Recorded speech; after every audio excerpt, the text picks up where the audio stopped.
Physics chapter 5 ગતિના નિયમો છે. તેમાં આપણે ન્યૂટનની ગતિના નિયમો એટલે કે પહેલો નિયમ, બીજો નિયમ અને ત્રીજો નિયમ, ન્યૂટનની ગતિના ત્રણેય નિયમોની આપણે ચર્ચા કરી ચૂક્યા છે. બરાબર. હવે આપણે આજના ટોપિકમાં વેગમાન સંરક્ષણનો નિયમ એટલે કે વેગમાન સંરક્ષણ શું છે તેના વિશે આપણે ચર્ચા કરીશું. ઓકે, તો સૌથી પહેલા વેગમાન સંરક્ષણનો નિયમ એટલે શું? આપણે વેગમાન એટલે જાણીએ છીએ. વેગમાન એટલે શું થાય કે P બરાબર mv. P બરાબર mv એટલે કે દળ અને વેગના ગુણાકારને વેગમાન કહે છે. બરાબર. તો એના ઉપરથી જ આપણે વેગમાન સંરક્ષણનો નિયમ જોઈશું. તો આ વેગમાન સંરક્ષણના નિયમમાં ન્યૂટનની ગતિનો બીજો નિયમ અને ન્યૂટનની ગતિનો ત્રીજો નિયમ, આ બંને નિયમોનો ઉપયોગ કરીને આપણે વેગમાન સંરક્ષણનો નિયમને તારવી શકીશું. કોનો? ન્યૂટનની ગતિનો બીજા અને ત્રીજા નિયમ પરથી વેગમાન સંરક્ષણના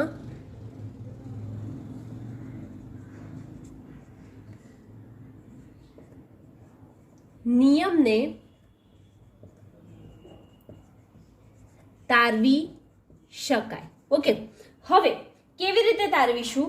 તો આ જે નિયમ છે વેગમાન, તે ભૌતિક રાશિ છે એટલે કે ભૌતિક વિજ્ઞાનનો પાયાનો નિયમ છે. કોણ? વેગમાન સંરક્ષણનો નિયમ.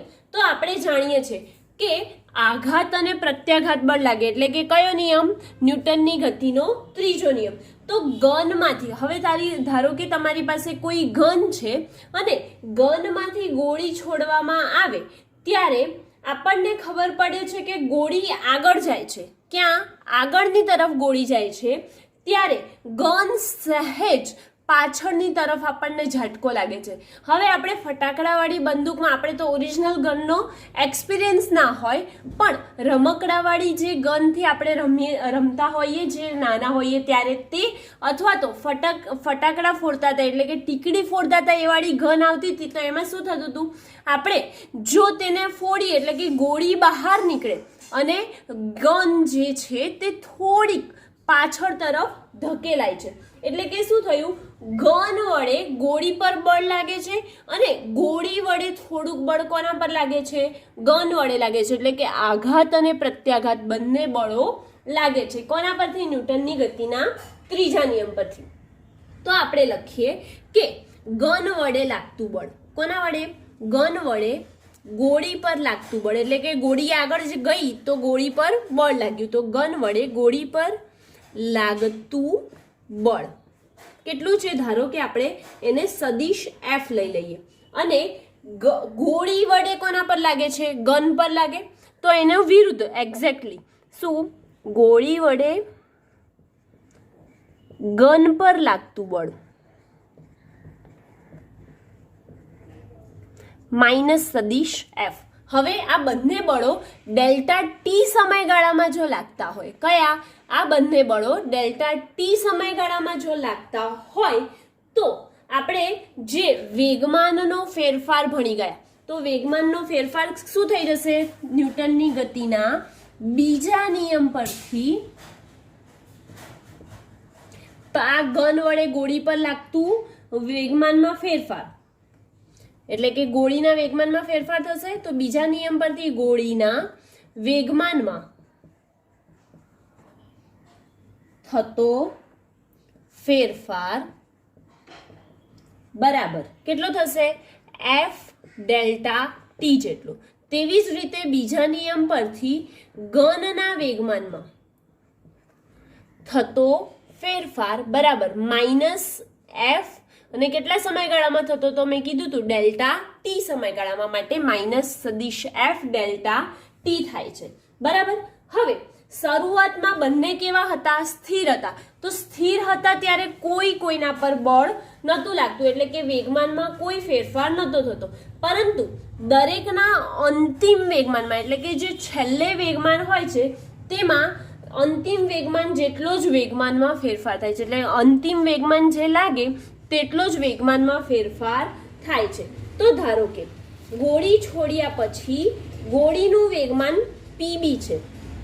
શું? ગોળી આપણે છોડી દીધી શેમાંથી? બંદૂકમાંથી. તો ગોળી છોડ્યા પછી ગોળીનું વેગમાન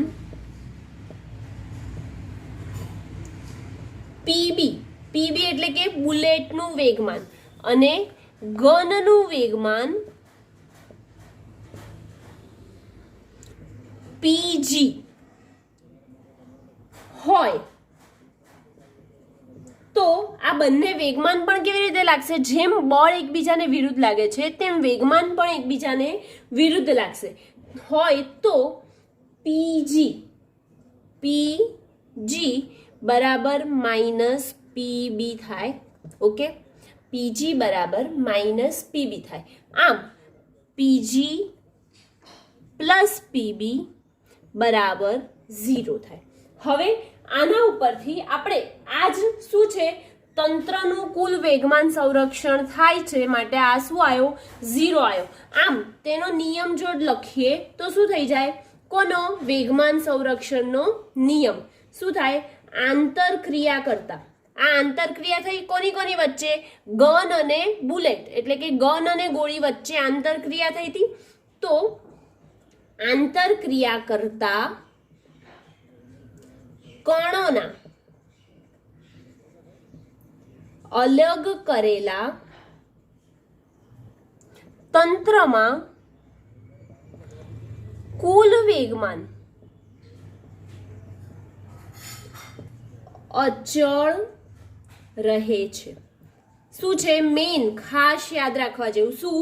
આંતરક્રિયા કરતા કણોના અલગ કરેલા તંત્રનું કુલ વેગમાન અચળ રહે છે.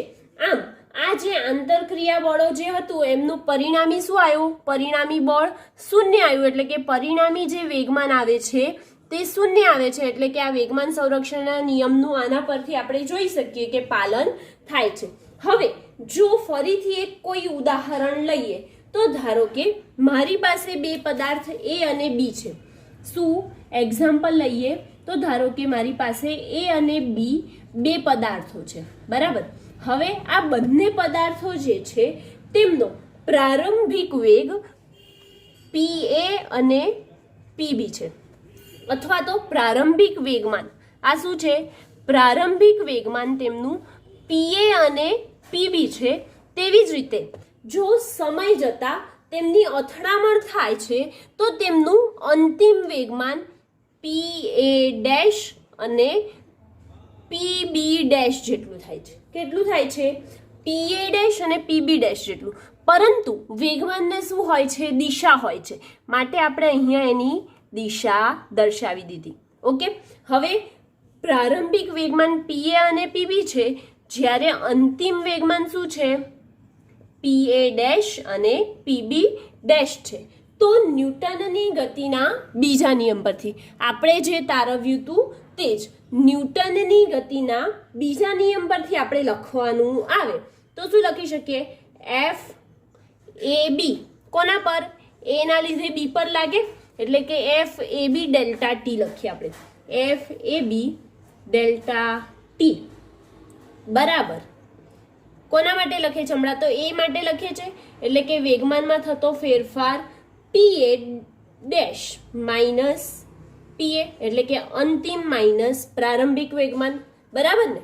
તેવી જ રીતે જો બી ના લીધે એ પર હોય તો તેમના વેગમાનમાં થતો ફેરફાર આ બેનો આવશે. તો તેના માટે પણ આપણે લખીએ કે એફ બી એ બરાબર શું થશે? વેગમાનમાં થતો ફેરફાર અંતિમનો, એટલે કે P dash B minus PB જેટલો થાય. બરાબર. હવે આપણે આ બંને જે સમયગાળા છે, શું ડેલ્ટા ટી, સોરી અહીં ડેલ્ટા ટી રહી ગયું છે, ડેલ્ટા ટી અને આ ડેલ્ટા ટી બંને કેવા છે? સમાન સમયગાળા છે. સમાન સમયગાળા છે તો માટે આપણે તેનું ત્રીજા નિયમથી જો તેને લખીએ તો શું લખી શકીએ? આપણે જોઈએ. ત્રીજા નિયમમાં આપણે શું જોયું હતું કે એફ એ બી બરાબર એફ ઓછા બી એ થતું હતું. શું થતું હતું? એફ એ બી બરાબર ઓછા એફ બીએ થતું હતું. તો આપણે એ જ લખીશું ત્રીજા નિયમ પરથી. તો સૌથી પહેલા એફ એ બી બરાબર ઓછા એફ બીએ. આ શેના પરથી આવ્યું? ત્રીજા નિયમ પરથી. કોના? ન્યૂટનના. ઓકે, હવે આપણે એફ એ બી અને એફ બી આ બંનેનો સમયગાળો સમાન છે, તો ડેલ્ટા ટી શું થઈ જશે? સામસામેથી કેન્સલ થાય. તો હવે ડેલ્ટા ટી સામસામેથી કેન્સલ થશે. તો કેવી રીતે આપણે જોઈએ? F A B delta T બરાબર માઇનસ એફ બી એ ડેલ્ટા ટી કેન્સલ, બચ્યું શું? એફ એ બી બરાબર. પણ એફ એ બી જે છે તેની આપણે કિંમત મૂકીએ તો શું છે અહીંયા? P dash A minus P A equal to માઇનસની સાઇન એમની એમ એફ બી એ ડેલ્ટા ટીની કિંમત અહીંયા છે તો મૂકીએ શું છે? પી બી ડેશ માઇનસ પી બી. ઓકે, હવે આ માઇનસની સાઇન અંદર લઈશું તો શું થઈ જશે? સદિશ પી ડેશ એ માઇનસ સદિશ પી એ બરાબર માઇનસ સદિશ P dash B minus minus plus સદિશ પી બી. ઓકે, હવે જે તેમના અંતિમ વેગમાન છે તેમને એક બાજુ લઈ લઈએ અને જે પ્રારંભિક વેગમાન છે તેમને એક બાજુ લઈએ તો શું થાય? તેથી સદિશ પી ડેશ એ પ્લસ સદિશ પી ડેશ બી બરાબર શું થશે? આ બાજુ જશે, માટે સદિશ પી બી પ્લસ સદિશ પી એ થાય. એટલે કે આના પરથી આપણે જોઈ શકીએ છીએ કે અલગ કરેલા તંત્રનું કુલ વેગમાન પણ તેમના પ્રારંભિક વેગમાન, અંતિમ વેગમાન તેના કુલ પ્રારંભિક વેગમાન જેટલું જ હોય છે. તો આપણે લખી શકીએ કે અલગ કરેલા તંત્રનું કુલ અંતિમ વેગમાન, અહીંયા કુલ લખજો, કુલ અંતિમ વેગમાન તેના કુલ પ્રારંભિક વેગમાન જેટલું જ હોય છે. ઓકે, હવે આ જે આપણે સાબિત કર્યું. પણ જો કોઈ સ્થિતિસ્થાપક વસ્તુ એટલે કે સ્થિતિસ્થાપક વસ્તુ અને અસ્થિતિસ્થાપક વસ્તુ એટલે કે આપણે જે તેને ખેંચી શકીએ અને પાછી પોતાની જગ્યા પર લાવી શકીએ તેવી સ્થિતિસ્થાપક વસ્તુ, બરાબર. તો સ્થિતિસ્થાપક વસ્તુ અથવા તો અસ્થિતિસ્થાપક વસ્તુ હોય તો તેમાં સંઘાતમાં વેગમાનનું સંરક્ષણ થાય છે. પણ સ્થિતિસ્થાપક સંઘાતમાં માત્ર સંઘાતમાં વેગમાન તેમજ ગતિ ઉર્જા પર પણ સંરક્ષણ થાય છે. શેમાં? અસ્થિતિસ્થાપક સંઘાત હોય. અહીંયા લખીએ એટલે આપણને વધારે ક્લિયર થઈશું કે અસ્થિતિ સ્થાપક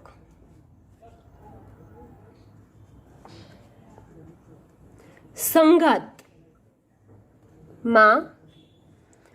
વેગમાનનું સંરક્ષણ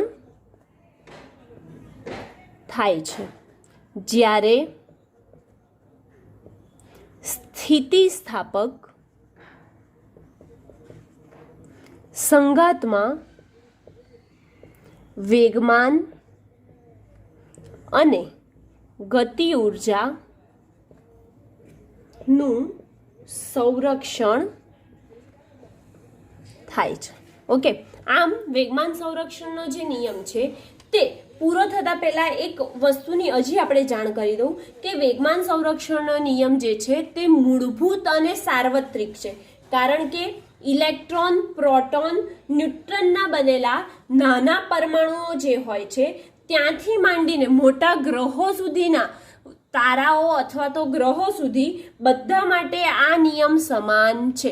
એટલે કે નાના પરમાણુથી લઈને મોટા ગ્રહો સુધી આ નિયમ સમાન છે, વેગમાન સંરક્ષણનો નિયમ. આમ આ નિયમ અહીંયા કમ્પ્લીટ થાય છે. હવે આપણે કણનું સંતુલન વિશે ચર્ચા કરીશું. કણનું સંતુલન જોઈએ આપણે. તો સૌપ્રથમ કણનું સંતુલન એટલે શું? તો કણ પર લાગતા બધા બળોનું પરિણામી બળ શૂન્ય થાય તે પરિસ્થિતિને સંતુલન કહે છે. કોનું? કણનું. કણ પર લાગતા પરિણામી બળો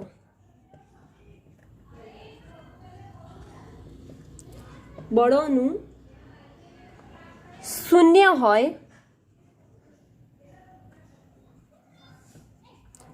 તો તેને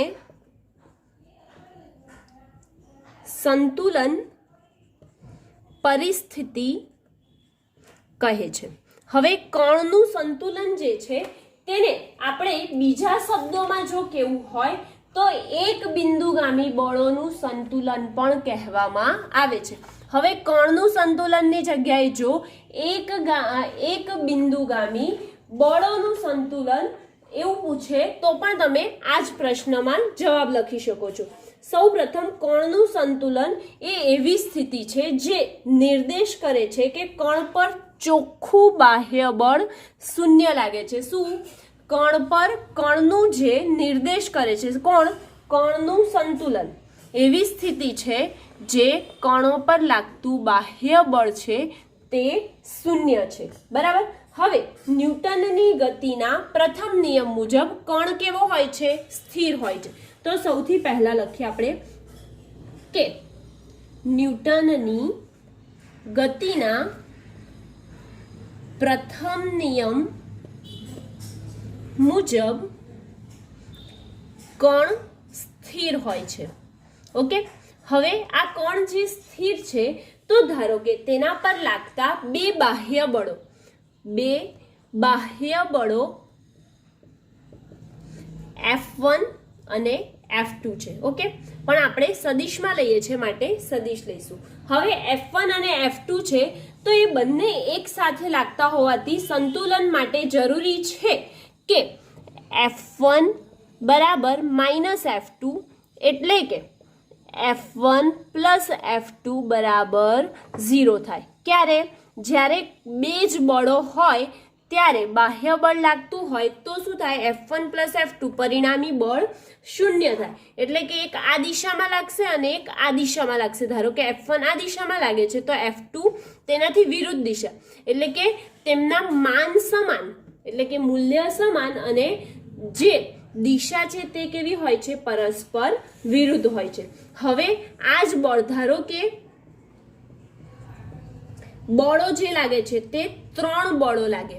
તો 3 બળો લાગે એટલે કે F1 F2 અને F3 આ 3 બળો લાગે તો તેના માટે તેમનો પરિણામી બળનો સરવાળો આ જે આવ્યું તે જ મુજબ સદિશ F1 પ્લસ સદિશ F2 પ્લસ સદિશ F3 ઇઝ ઇક્વલ ટુ કેટલું થાય છે? 0 થાય છે. હવે એની આકૃતિ સમજીએ તો જ્યાં તેનું શીર્ષ હોય છે, આ તેનું શીર્ષ છે. બરાબર. હવે એવી જ રીતે એના શીર્ષથી બીજાના પૂંછની શરૂઆત થાય અને આના શીર્ષથી બીજાના પૂંછની, એટલે કે એક શીર્ષ જોડે બીજાનું પૂંછ, આના શીર્ષ જોડે આનું પૂંછ અને આના શીર્ષ જોડે આનું પૂંછ જોડેલું હોય છે. એટલે કે સમાંતર બાજુ ચતુષ્કોણનો જે આપણે નિયમ ભણ્યા હતા તે જ મુજબ આપણે આ ધારો કે F1 છે, આ F2 છે અને આ F3 છે. તો આ બધું આના પરથી શું થયું કે આ બધું એકબીજાના લીધે લાગે છે. તો સમાંતર બાજુ ચતુષ્કોણના નિયમથી જોઈએ તો F1 અને F2 નું પરિણામી ત્રીજું બળ શું હોય છે? F3 હોય છે. શું? આ નિયમથી જોઈએ કયા? સમાંતર બાજુ ચતુષ્કોણ થી જોઈએ તો F1 અને F2 નું પરિણામી ત્રીજા બળ F3 જેટલું હોય છે. ઓકે. હવે જો સમાંતર બાજુ ચતુષ્કોણ એટલે કે ધારો કે F3 અહીંયા બાજુ છે. બરાબર. F1 આ બાજુ છે, F2 આ બાજુ છે. તો તેમનું પરિણામી બળ ક્યાં લાગશે? આ દિશામાં લાગશે અને તેમનું પરિણામી આ રીતે હશે, આ રીતે. આ F2 છે. ઓકે. આ રીતે હશે. ઓકે, હવે હા F2 છે, આ F1 છે, આ પરિણામી બળોની દિશા છે, આ સમાંતર બાજુ ચતુષ્કોણનો નિયમ અહીંયા લાગે છે પરિણામી બળ માટે. તો આ જ મુજબ જે આપણે સમતલમાં ગતિ ચોથા ચેપ્ટરમાં ભણી ગયા તે સમાંતર બાજુ ચતુષ્કોણનો નિયમ. તો સંતુલનમાં રહેલા ત્રણેય બળોને ત્રિકોણની બાજુઓ વડે દર્શાવી શકાય છે, જેમાં ત્રિકોણની બાજુઓ આપણે દર્શાવી છે અને તેમના તીરો ક્રમશઃ એક પૂરો થાય ત્યાં બીજાનું સ્ટાર્ટિંગ હોય છે. એવી જ રીતે અહીંયા અહીંયા આ એક પૂરો થાય છે અને અહીંયા બીજાનું જ્યાં સ્ટાર્ટિંગ હોય છે ત્યાં એક બીજો પૂરો થાય છે. એટલે કે શીર્ષ અને પૂંછ બંનેના કેવા હોય છે, એકબીજા જોડે ભેગા હોય છે. તો આ કણ સંતુલન હોય તો અનુરૂપ ઘટકોનો સરવાળો, તેમના ઘટકો છે F1, F2 અને F3. તો આ x દિશામાંનો ઘટક થશે, આ y અને આ z, એટલે કે x y z દિશા હશે સમતલમાં હોય તો તેમના ઘટકોનો સરવાળો શૂન્ય થાય છે. કણ જ્યારે સંતુલનમાં હશે, ક્યારે? જ્યારે કણ સંતુલનમાં હોય તો બળોના અનુરૂપ ઘટકોનો સરવાળો શૂન્ય થાય છે. તો હવે આપણે જે શૂન્ય થાય છે તે દર્શાવીએ તો ધારો કે F1 માટે x દિશામાંનો ઘટક, F1 માટે y દિશામાંનો ઘટક, F2 માટે y દિશામાંનો અને F3 માટે z દિશામાંનો, એટલે F1x, F2y અને F1x વત્તા F2x વત્તા F3x, x દિશામાંના ઘટકો જે છે તેમનો સરવાળો શૂન્ય. એવી જ રીતે બીજા માટે F1y, F2y અને F3y, એટલે કે y દિશામાંના ઘટકોનો સરવાળો 0 થાય અને z દિશામાંના ઘટકો એટલે કે F1z plus F2z plus F3z આ ઘટકોનો પણ સરવાળો શું થાય છે? શૂન્ય થાય છે. હવે જ્યાં F1x, F1y, F1z એ બળ F1 અનુક્રમે XYZ, F1x, F1y, F1z એ અનુક્રમે F1 દિશામાંના ઘટકો છે. તેવી જ રીતે જો વ્યાપક રીતે આપણે લખવામાં આવે તો વ્યાપક રીતે લખીએ તો એવા કેટલા હોય? n હોઈ શકે ને. આ જેમ 3 લીધા, પહેલા 2 લીધા હતા, પછી 3 ધાર્યા, એવી રીતે 4, 5, એવી રીતે કેટલા હોય? અનંત સુધી હોય. તો વ્યાપક રીતે ગમે તેટલી વાર સંખ્યાના બળો લઈ શકીએ છે. તો ગમે તેટલી સંખ્યા એટલે કે n સંખ્યાના લઈએ તો તેના પર લાગતા બળો F1, F2 up to Fn સુધી હોય છે. બરાબર. તો હવે આમને પણ આપણે સમાંતર બાજુ ચતુષ્કોણની જગ્યાએ આ 4 માટે 3 માટે હોય, પણ બહુકોણ આ શું આવી રીતે n બળ લાગતા હોય તો તેમના કણના સંતુલનો n બાજુવાળા બંધ બહુકોણ વડે દર્શાવવામાં આવે છે. શેના વડે દર્શાવવામાં આવે છે? બહુકોણ વડે દર્શાવવામાં આવે છે. અને તેમનું એક તીર પૂરું થાય ત્યાં બીજું તીર સ્ટાર્ટ થઈ જાય છે. હવે આ એક તીર પૂરું થાય ને બીજું તીર સ્ટાર્ટ થાય તો એનું પણ આ જ રીતે લખી શકીએ કે F1 plus F2 plus F3 up to Fn is equal to 0. શેના માટે? જ્યારે n બળ હોય ત્યારે. બરાબર. એટલે કે જો આમાં બધી થિયરી લખવી આટલામાં શક્ય નથી, માટે આ જે થિયરી છે હું બોલતી જાઉં તે પણ તમે લખતા જજો. બરાબર. તો કણનું સંતુલન એટલે શું? તો કણ પર લાગતા પરિણામી બળો શૂન્ય હોય તો તેને સંતુલન પરિસ્થિતિ કહે છે. અને ન્યૂટનની ગતિનો પહેલો અને બીજો નિયમ પરથી, પહેલા નિયમ પરથી ધારો કે બાહ્ય બળ F1 અને F2 હોય તો તેમના F1 બરાબર -F2 થાય છે. માટે આ બંનેનો સરવાળો કરીએ તો તેમનું પરિણામી બળ કેવું આવે છે? શૂન્ય આવે છે, જે આપણે આકૃતિમાં દર્શાવ્યું છે. બરાબર. એવી રીતે જ ધારો કે આપણે 3 બળ ધારીએ, એટલે કે F1, F2, F3 ધારીએ તો તેમના પણ પરિણામી બળ શૂન્ય થાય છે. અને તેમને જો ત્રિકોણની રીતથી અને સમાંતર બાજુ ચતુષ્કોણની રીતથી સમજાવવામાં આવે તો આ કણોના ઘટકો મળે છે એક્સ વાય અને ઝેડ દિશામાં. તો એ ઘટકો શું થાય છે? F1x, F2x અને F3x બરાબર 0. તેવી જ રીતે ત્રીજાના મળે. પરંતુ જો આવા n બળ હોય તો n બળ માટે Fn સુધી જશે અને Fn સુધી જશે તો એકનું જે શરૂઆત થાય છે ત્યાં બીજાનો અંત પામે છે. બરાબર. આવી રીતે આવા બહુકોણ રચીને આપણે તેમનું પરિણામી બળ કણનું સંતુલનમાં 0 જોઈ શકીએ છીએ. આમ કણનું સંતુલન અહીંયા કમ્પ્લીટ થાય છે.